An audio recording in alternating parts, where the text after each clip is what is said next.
Lovely, thank you. If you could click on to the next one. Bit about me. Hello, I'm Vic. I'm an Agile coach and delivery lead at CDPS.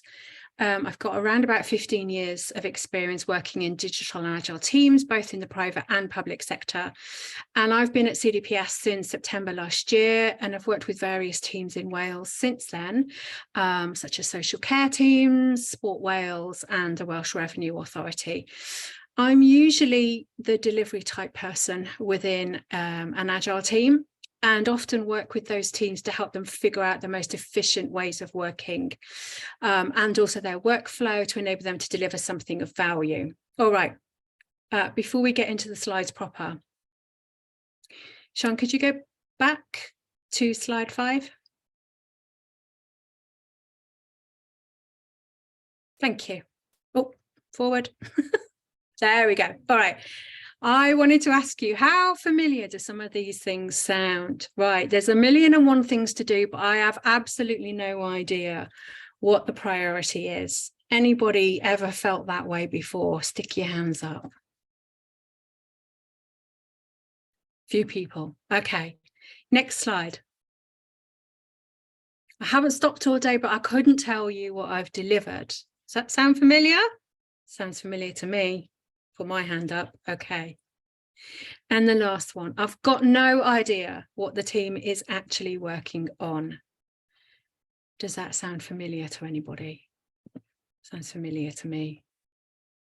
Okay.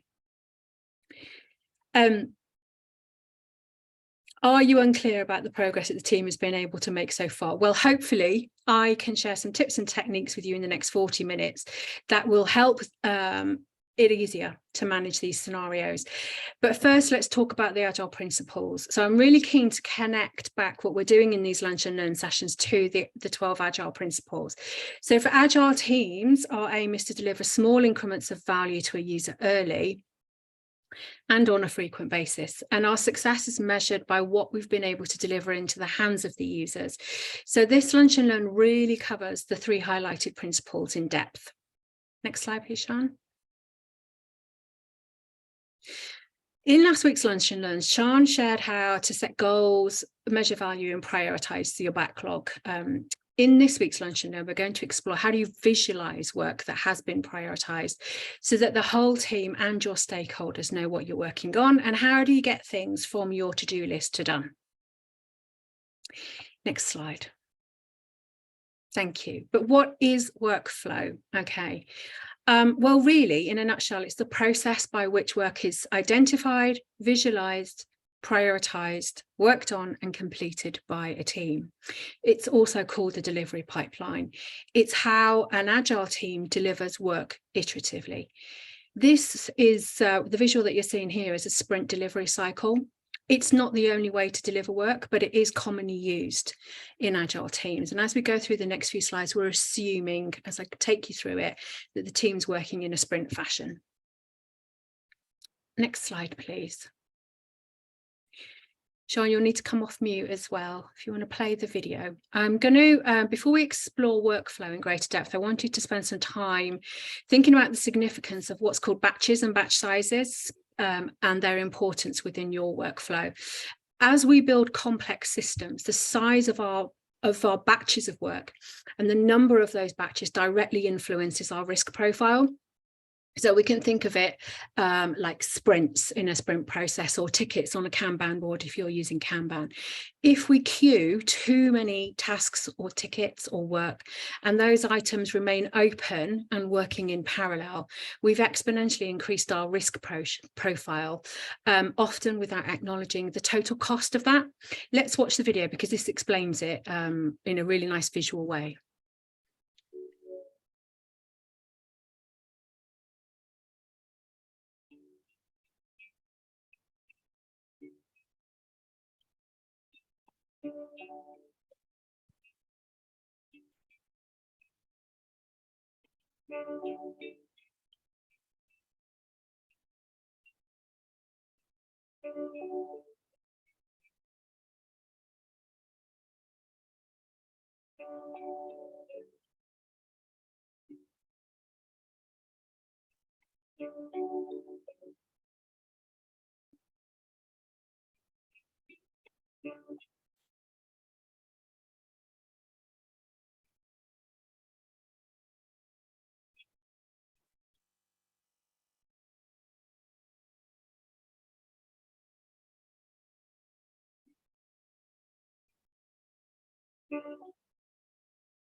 Would you just pause on that, please, Sean? Okay, so and just click the, yeah, there we go. Lovely, thank you. So this shows you the output.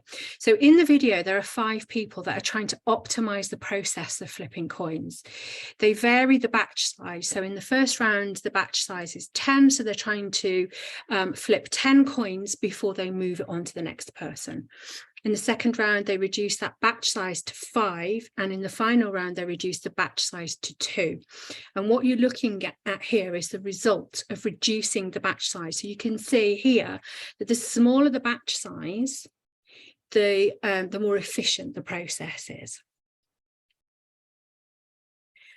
So batch is the size measured in work product of one completed unit of work. Cycle time is the amount of time it takes to complete one batch of work. And what we focus on with efficiency and in Agile is reducing batch sizes, thereby reducing cycle times. So batch size, risk, and cycle time are all directly proportional. As any grows larger, so do the others. And the amount of risk we create is equal to our batch size and cycle time, i.e. our total work in progress.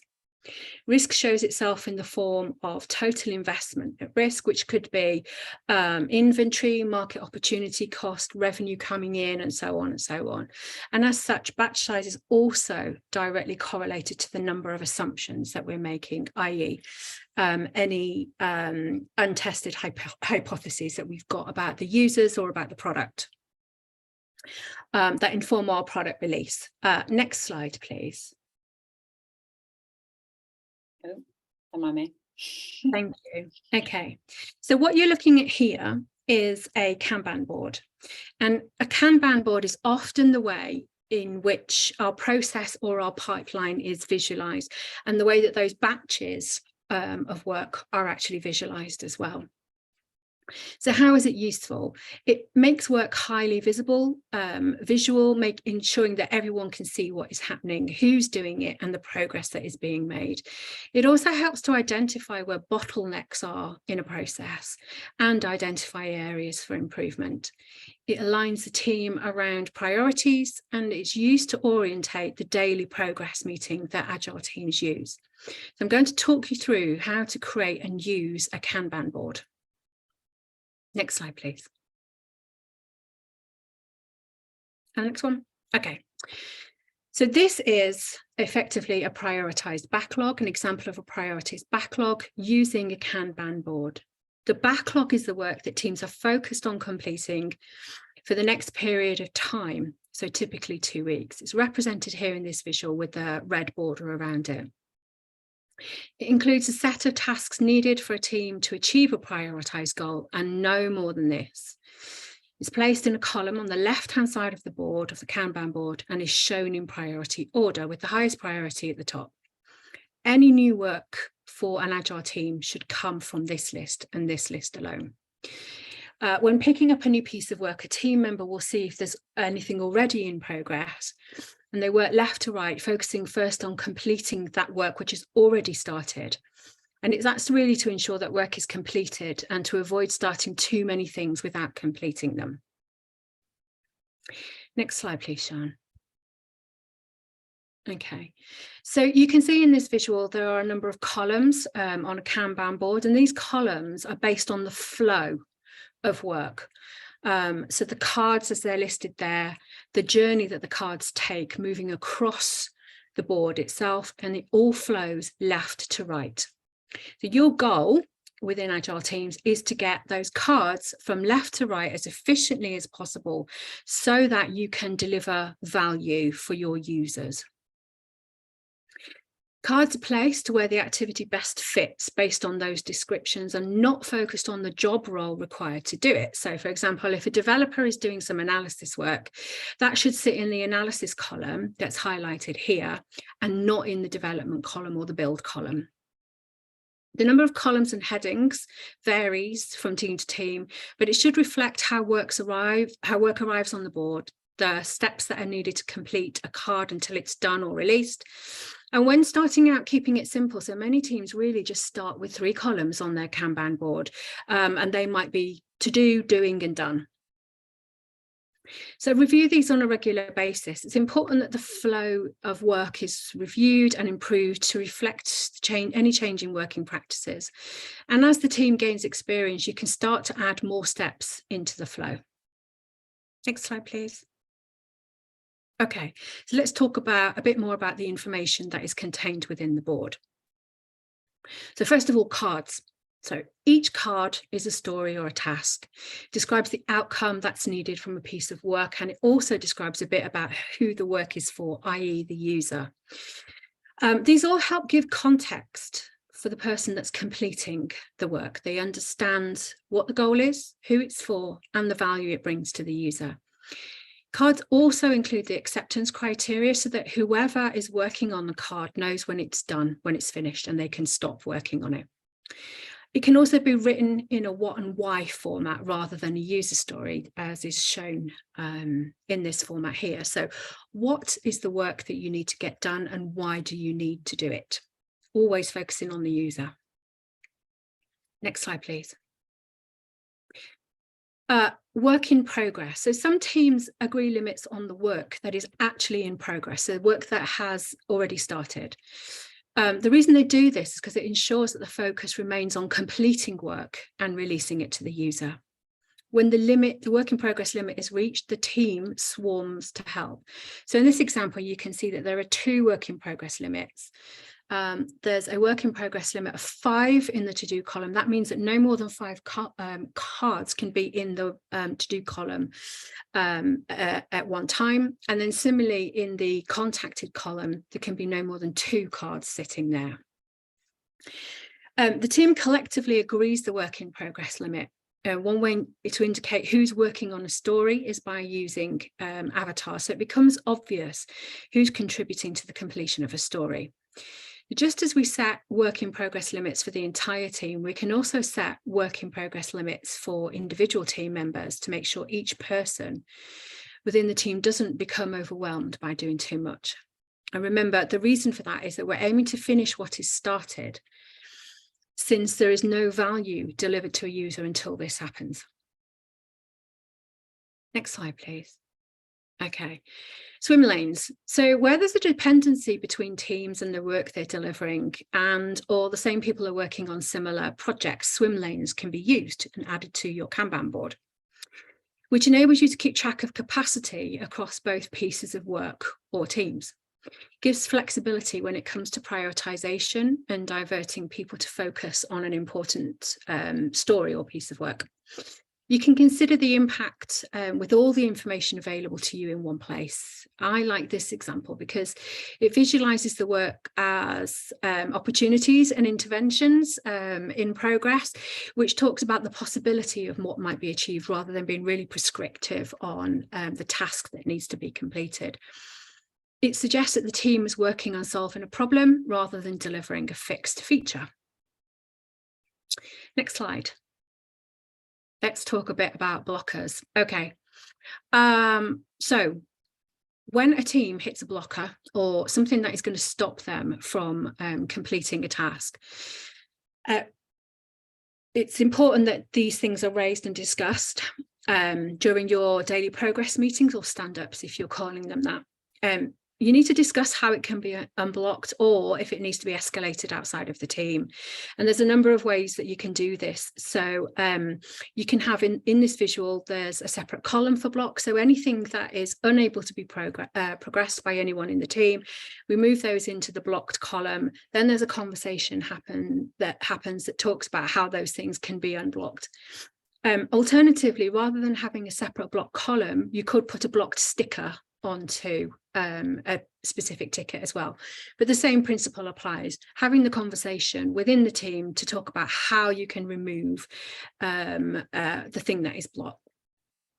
Try to avoid things sitting in blocked for long periods, and it might be worth capturing reasons for any blockers that you encounter so that you can spot trends emerging. For example, if you're always waiting for another team before work can be progressed, in the team, the delivery person really has a responsibility for capturing that information and keeping a track on it. And then address those things in your team retrospectives. Next slide, please. Okay, let's also talk about a definition of done. So I touched on this earlier. How do you know when you're done? How do you know when you're really done? Okay. As opposed to done for now. Okay, so ideally create an agreed list of the acceptance criteria for each ticket or card or story that a team is working on. The benefits of using this definition of done approach are it provides a checklist against which usefully guides things like planning activities, so discussion, estimation and design. It also limits the cost of rework once a feature or a card has been accepted as done. It makes sure everybody's really clear as well, because it's defined and it's written down. And having that explicit contract limits the risk of misunderstanding and conflict between the development team and the customer or the product owner if you've got product owners.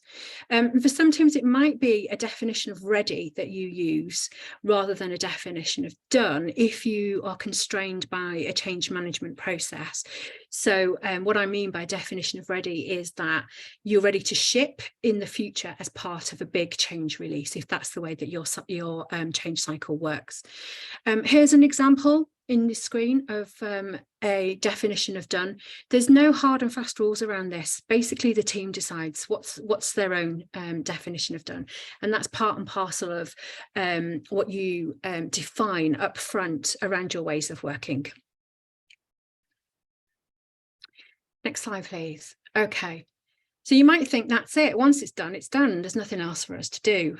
But I'd like you to consider this. So how will you measure any work that gets delivered? One way you could do that is add a final column to your Kanban board called measure and learn or something similar.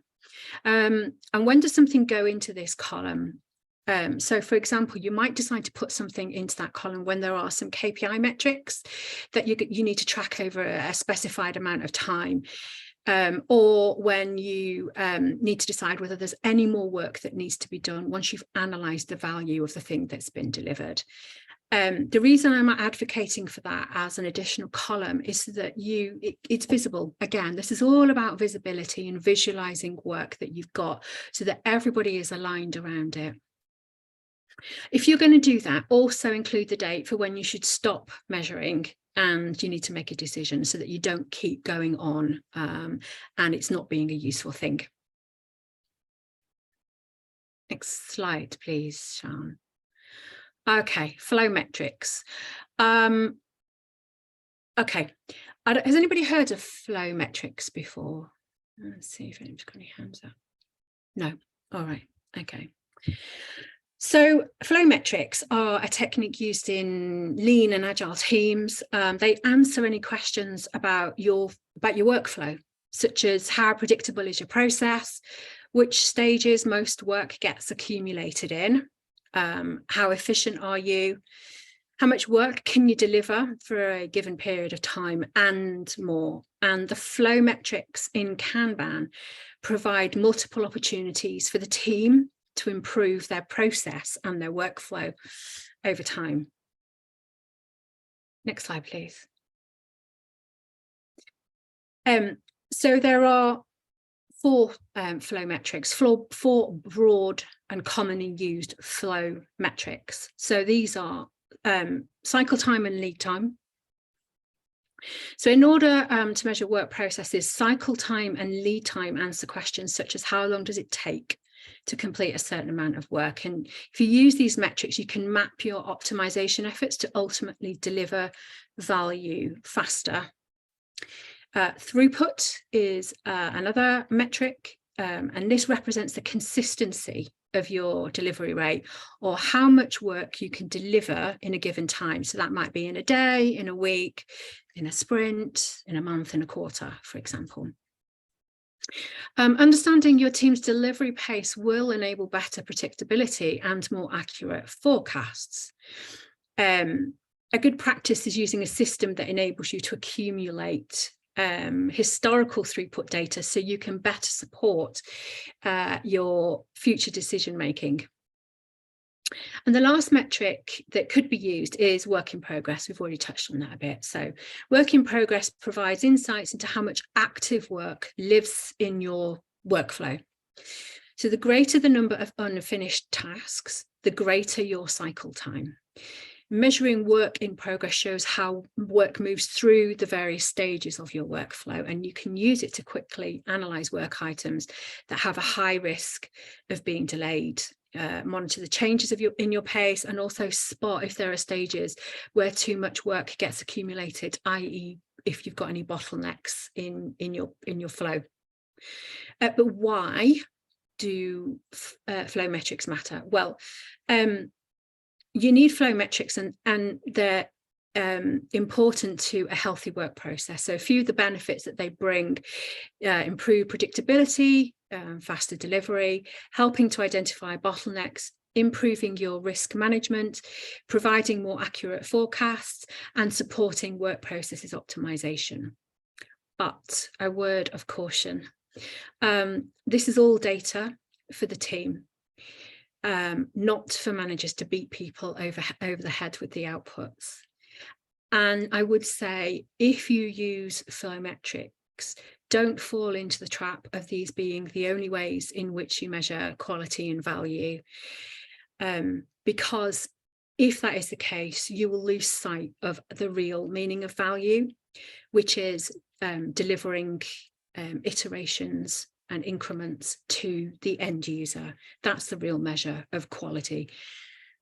Flow metrics are a tool in your armory, one tool in your armory around that. Okay, next slide, please. Actually, Sean, I'm going to share my screen at this point onwards, because I think I'll take over. Okay, so how does that work in practice?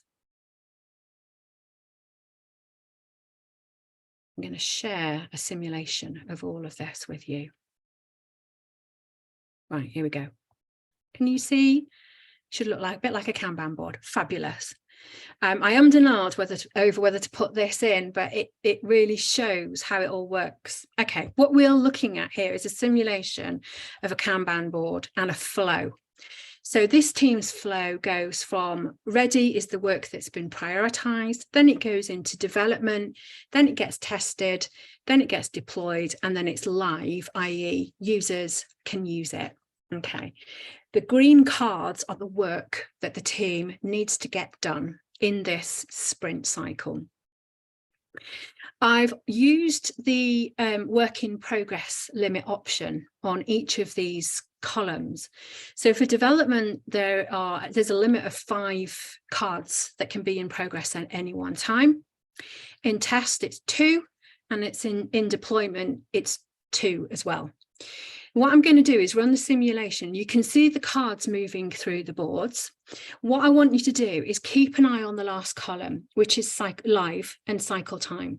So in that, a number will start to appear as the cards move through. And we'll just make a note of that at the end. It just takes a few seconds for the simulation to run. So I'm going to press start and watch it go.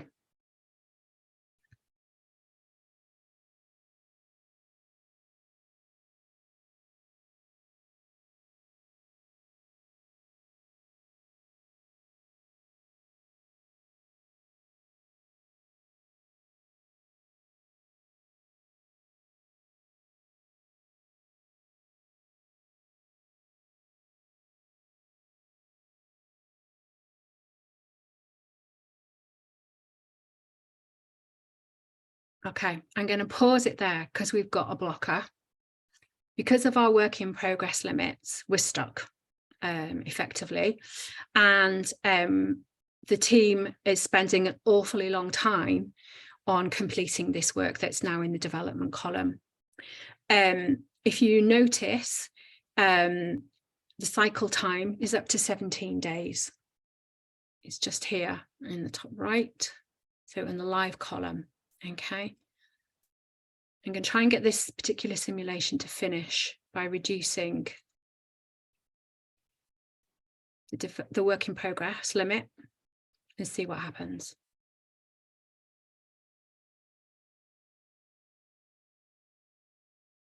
There you go. You can see by reducing the work in progress limit, we're unblocking the blockers for the team.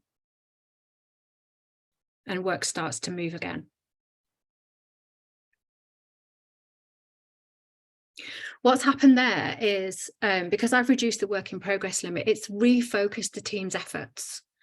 So rather than having 5 things in progress, everybody's worrying about those 5 things. We've reduced it down to fewer numbers of items to worry about completing.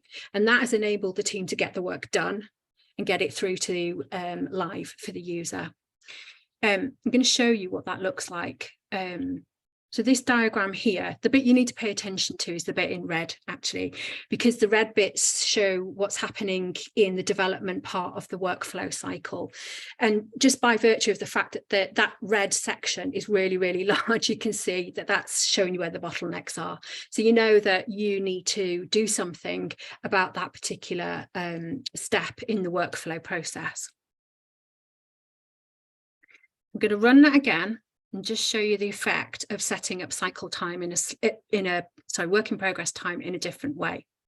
So I'm just adjusting these now. So development, we're reducing work in progress limit to 2. Test is 5, deployment is 2. I'm going to run it again. Let's see what happens. Keep an eye on the cycle time again. So at one point, I think that was up to 17 in our last simulation.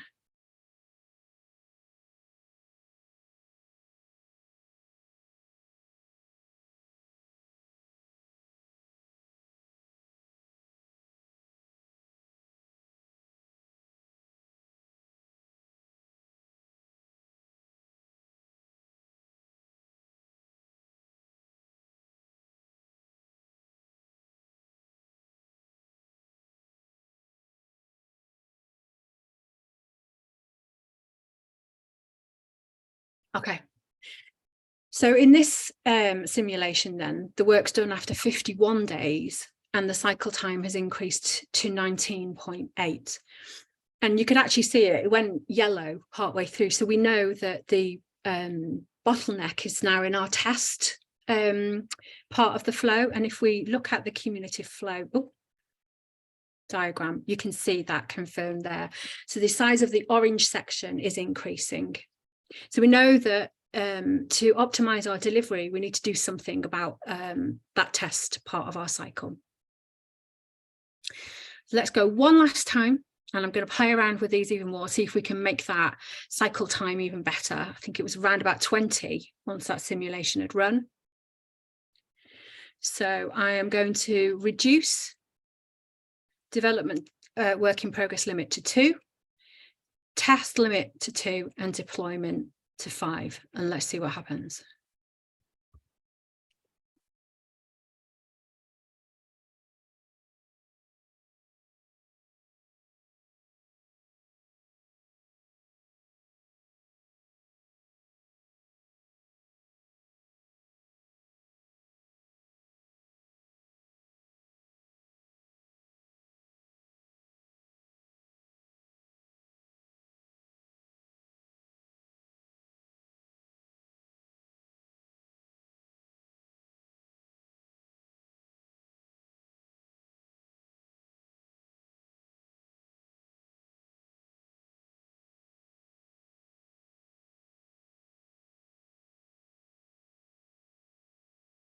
Okay, so it took 55 days for all the work to be completed, and the cycle time went to 22.7.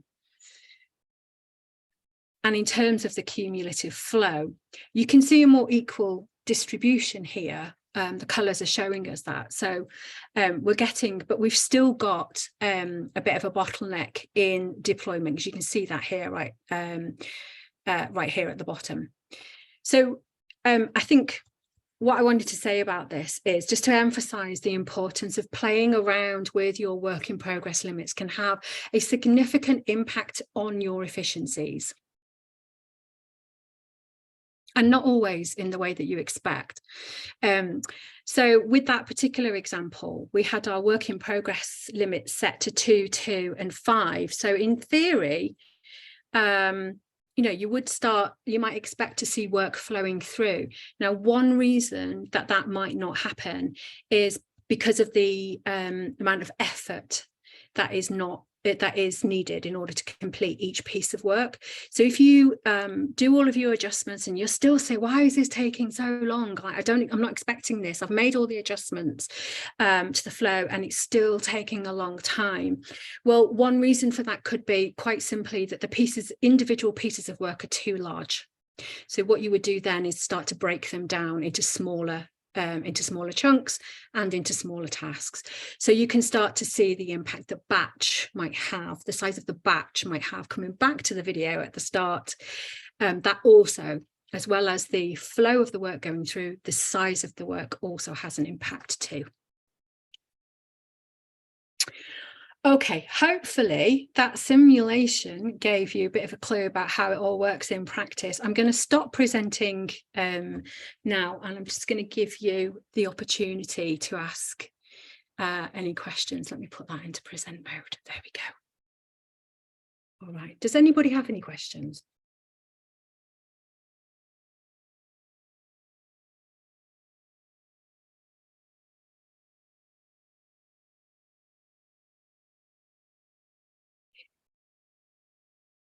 Anthony, you've got your hand up. Go for it. Yes, thanks.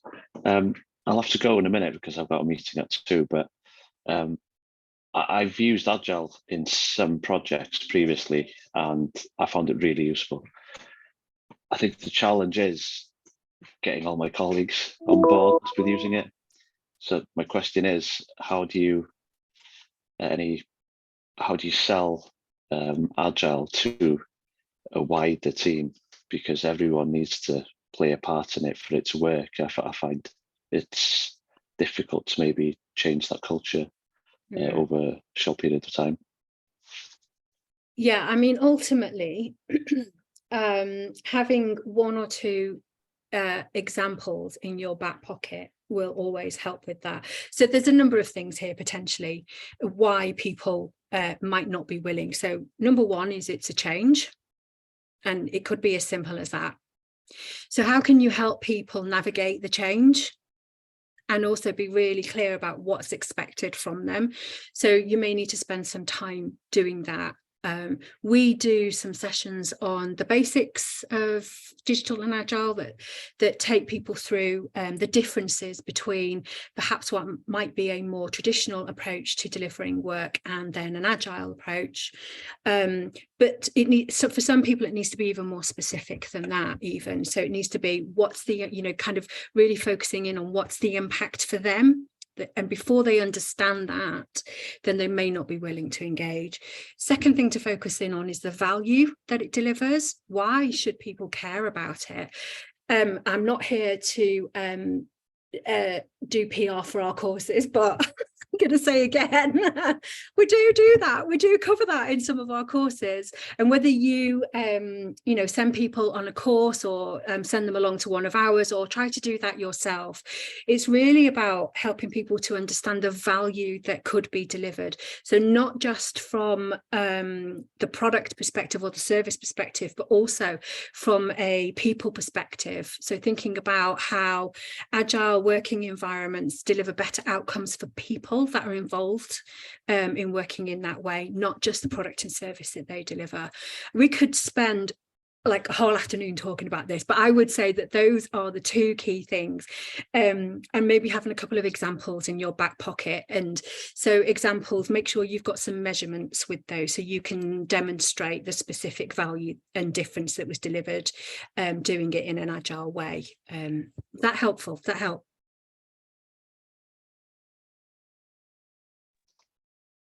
Yes, Victoria, that is helpful. I do want to arrange some training for my team, but it's just a bit too early at the moment. I'm trying to getting released from other things really, but I am interested. I had my training via the Digital Public Services team with Basis, and I found it really useful. So I'm keen to share that learning with my colleagues so that we can start that sort of change management, if you like. Yeah, fantastic.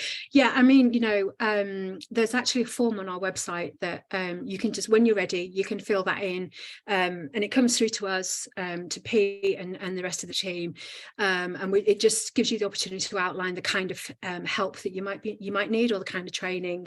So, like I say, when you're ready, there's no rush. Just go there. We'll share the link to that in the chat afterwards. You can always come back to us and have a chat with us at that point. Likewise, if you or perhaps anyone else on this call would benefit, if you would like basically a lunch and learn on the entire topic of how to advocate and get started with Agile, especially if you're wondering how to win people over who perhaps don't know anything about it, aren't really interested, that's something that, yeah, if you use that link that Vic was referring to, we'll stick that in the chat right now. But if we get a sense of what the demand is, and perhaps what are the topics that would be really useful to all of you, do feel free to let us know, because then that can help us steer our priorities about what sessions we line up first. Okay, we're nearing the end of the session. Are there any more questions or reflections? Doesn't have to be a question. I can see something posted in the chat. Oh, we'll share the link. We'll share the link with you all in a sec. There's a few links that we'll share with you actually to fill in the form, to some other resources that we've got available as well. Okay. I'm going to move us on. Right. If there are no other questions, and if you're feeling particularly shy and don't want to ask it in front of everybody else, happy to stay around at the end. Then could you go back to the survey in Menti? Vic, sorry to dive in. I think Anthony's got a hand up there. Oh, sorry, I have a question there, Anthony. Go for it. I can't see hands up. Odd. Quick reflection. The blockers list, I really like that. I haven't used a blockers list before, so I'm definitely going to use that, because there's always lots of blockers from different directions. Oh, fabulous. Give it a go. Let us know how you're getting on. Personally, I always have it as a separate column, because you can't hide, it's really visual for everybody to see. If you don't have it as a separate column, sometimes you can miss it. If you just put a sticker, like a red sticker, or something that says blocked, it's easy to overlook them. If you've got an actual blocker column, you can't hide it. It's front and center for everybody. And then just make sure that you are not letting things sit in that column for too long. So it's for the team to help figure out how to unblock it, and if the team can't unblock it, then who are you going to escalate it to and get their support to help you unblock. Okay. Any other questions? I was a bit hasty then, wasn't I, moving us on?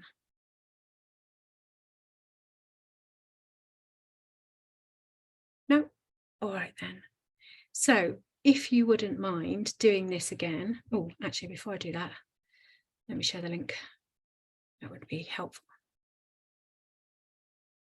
There you go. Links going in the chat. If you would do some scoring for us again on these two questions. Oh, right, we'll put it back into present mode. How confident do you feel about visualizing your work, creating a workflow with your team, and understanding batch flow and size now that we have done the lunch and learn? Got 6 people scored there. Thank you very much. I think we can see a shift. Last few slides.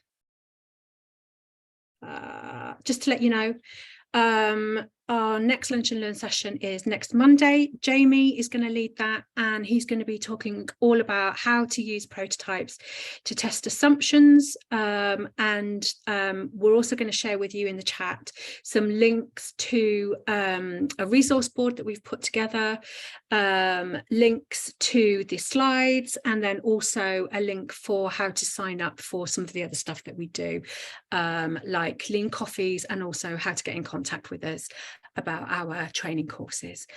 And that's it. Thank you, everybody.